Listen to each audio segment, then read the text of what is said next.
Assalomu alaykum aziz gulsevarlar, shaydolari. Men bugun mehmonga keldim. Amakinisiga ularda juda chiroyli gullari nima yo'q. Sariq xrizantemalar juda chiroyli ochilib turibdi. Mana palmalar.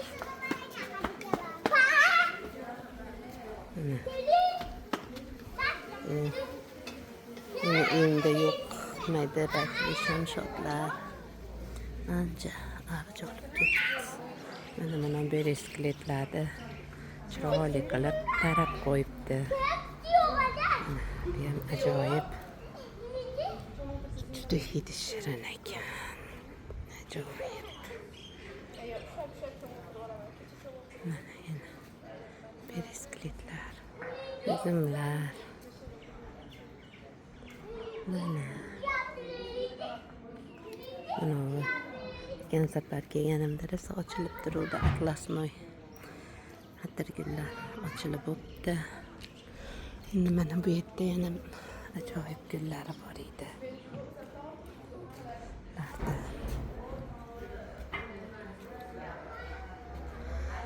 Mana bu chirmashib o'sadigan jannat guli. Juda hidi shirin ekan. Mana ajoyib, mana chirmashib devor hosil qilar ekan bular. Bu gullar yangi ekishgan, bular ham bahorda ekishgan. Hozir o'syapti. Buni ko'paytirish usulini o'rgansam, keyin mening qalamcha qilib olib ketib ko'paytiraman. Bu yerda baqlajonlar o'sib yotibdi.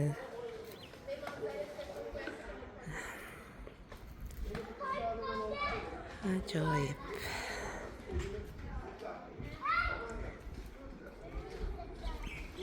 Kechki salqinda havolar, daraxtlarda salqin, biram mana gulni hidini hidab ko'rsanglar mazza qilasizlar ekan.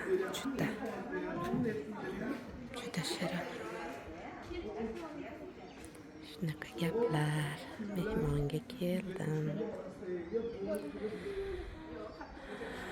Aziz gulsevarlar, sizlarga shu go'zallikni ilinuvdim.